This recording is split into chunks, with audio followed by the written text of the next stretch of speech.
Bismillahirrahmanirrahim. Assalamualaikum warahmatullahi wabarakatuh.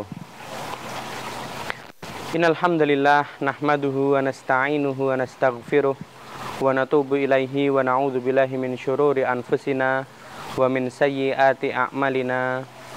May yahdihillahu fala mudhillalah wa may yudlil fala hadiyalah. Asyhadu an la ilaha illallah wahdahu la syarikalah wa asyhadu anna Muhammadan abduhu wa rasuluh.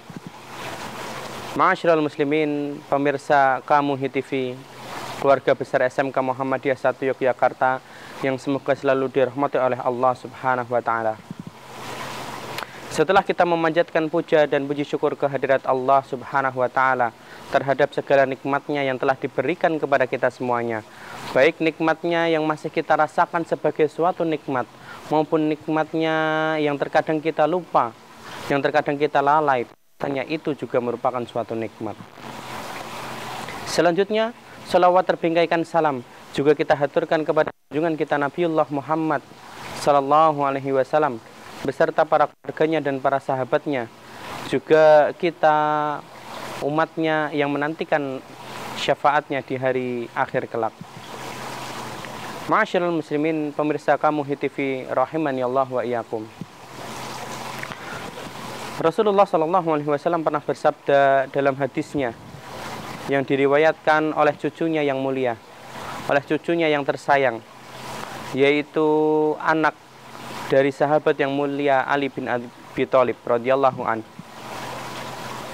Cucu Rasulullah Shallallahu Alaihi Wasallam pernah bersabda, aku menghafalkan sebuah hadis dari Rasulullah Shallallahu Alaihi Wasallam bahwasanya ia bersabda, Da'ma yaribuka ila ma la yaribuka. Rawahu Tirmidzi wa Nasa'i. Yang artinya, Rasulullah Shallallahu Alaihi Wasallam pernah bersabda, Da'ma yaribuka, tinggalkanlah apa yang meragukanmu, ila ma la yaribuka, kepada apa yang tidak meragukanmu. Ma'asyiral muslimin rahimani Allah wa iyyakum. Ini merupakan hadis yang sangat singkat, yang mana jika kita ingin menghafalkannya ini sangatlah mudah. Akan tetapi di balik hadis yang singkat ini terdapat banyak pelajaran-pelajaran berharga. Pelajaran yang pertama dari hadis ini adalah Islam, agama rahmatan lil alamin, tidak menghendaki para pemeluknya untuk ragu-ragu. Baik ragu-ragu dalam menjalankan dunia, baik ragu-ragu dalam melaksanakan pekerjaan, maupun ragu-ragu dalam hal-hal yang lainnya. Misal, ketika kita melaksanakan suatu ibadah, maka kita dituntut untuk berkeyakinan, maka kita dituntut untuk ketetapan hati kita tautkan kepada Allah Subhanahu wa taala. Karena dengan keraguan itu menandakan keimanan kita sedang goyah kepada Allah Subhanahu wa taala. Selanjutnya, keraguan kita terhadap dunia. Mungkin akhir-akhir ini kita merasakan beratnya hidup di dunia. Bahan pokok naik, keadaan yang semakin mencekam, bencana datang silih berganti. Terkadang jika tidak ada keimanan di dalam hati kita, kita rasanya ingin mengakhiri hidup. Terkadang jika kita tidak ada keimanan di dalam diri kita, kita ingin rasanya besok pagi itu tidak ada. Maka Islam tidak menghendaki para peluknya, Islam tidak menghendaki umatnya demikian.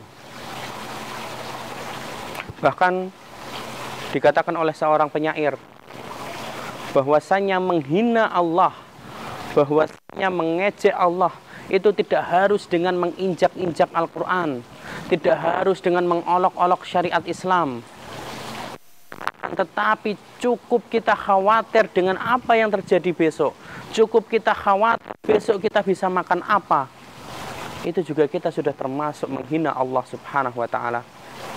Karena apa?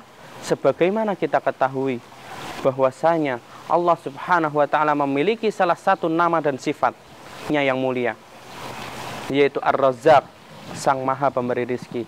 Maka Kita sebagai hambanya dituntut keyakinan kita, dituntut keimanan kita kepada Allah Subhanahu wa ta'ala untuk meyakini bahwasanya Allah Subhanahu wa ta'ala tidak akan menelantarkan kita. Itu faedah yang pertama dari hadis yang singkat ini. Ma'asyiral muslimin rahimani Allah wa iyyakum. Faedah yang kedua adalah Islam menghendaki kemudahan bagi umatnya. Islam tidak ingin membebani para pemeluknya. Allah tidak ingin membebani para hambanya. Sebagaimana kita ketahui, ketika datang satu syariat Allah Subhanahu wa ta'ala kepada kita, tentunya di sana Allah Subhanahu wa ta'ala sudah mempersiapkan bagaimana jika kita tidak bisa melaksanakannya. Contoh, datang syariat kepada kita tentang berpuasa. Ya ayyuhalladzina amanu kutiba alaikumusiyam. Wahai orang-orang yang beriman, telah datang kepadamu syariat untuk berpuasa. Kama kutiba alal ladzina min qablikum la'allakum tattaqun. Supaya kalian sebagaimana telah disyariatkan syariat puasa ini pada umat-umat sebelum kalian. Hal ini supaya kalian menjadi hamba-hamba yang bertakwa. Kita diberikan syariat oleh Allah Subhanahu wa ta'ala untuk berpuasa dari sebelum subuh hingga terbenamnya matahari. Akan tetapi di sana Allah Subhanahu wa ta'ala tidak semena-mena mewajibkan begitu saja. Allah Subhanahu wa ta'ala berikan solusi apabila kita berhalangan untuk melaksanakannya. Jika kita sedang sakit, wa in kana maridon au ala safarin, jika kita sedang sakit atau kita sedang perjalanan, maka kita boleh menggantinya di lain hari. Ma'asyiral muslimin rahimani Allah wa iyyakum. Jika kita perhatikan, ini adalah bentuk kasih sayang daripada Allah Subhanahu wa ta'ala. Ini merupakan bentuk kemudahan bagi kita yang diberikan oleh Allah Subhanahu wa ta'ala. Bayangkan jika tidak ada seperti itu. Kita dalam keadaan apapun diberikan syariat seperti ini. Contoh yang lain, kita diberikan syariat untuk sholat. Akan tetapi di sana ada syariat jamak jika kita memerlukan dan lain sebagainya. Kemudahan demi kemudahan diberikan oleh Allah Subhanahu wa ta'ala kepada kita. Hal ini sejalan dengan sabda Rasulullah sallallahu alaihi wasallam, ad-dinu yusrun. Agama itu mudah. Yasiru wala tu'asiru. Permudah, jangan dipersulit. Basyiru wala tunafiru. Berikanlah kabar gembira kepada mereka, jangan pernah ditakut-takuti. Ma'asyiral muslimin rahimani Allah wa iyyakum. Bayangkan seandainya kita umat Nabi Muhammad sallallahu alaihi wasallam yang memiliki rata-rata umur kita sama dengan Nabi kita, 63 tahun. Kalaupun lebih, yaitu berarti bonus. Berbeda dengan umatnya Nabi Nuh, berbeda dengan umatnya Nabi Musa yang umurnya hingga ratusan hingga ribuan tahun. Bayangkan kita yang hanya hidup mungkin 63 tahun karena umur suatu umat itu tidak akan jauh dari nabinya. Bayangkan bagaimana kita mengejar amalan-amalan soleh orang-orang terdahulu. Maka Allah Subhanahu wa ta'ala telah persiapkan kita malam 1000 bulan, yaitu malam Lailatul Qadar. Bayangkan bagaimana kita beribadah satu hari di malam tersebut sama seperti kita beribadah 1000 malam lamanya, 1000 bulan lamanya.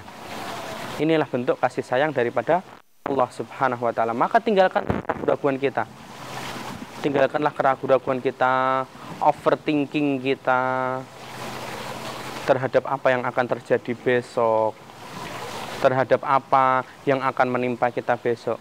Tugas kita sebagai hamba hanyalah menjalani dan terus kita mengabdi pada Allah Subhanahu wa ta'ala. Ma'asyiral muslimin, pemirsa kamu HTV rahimani Allah wa iyyakum.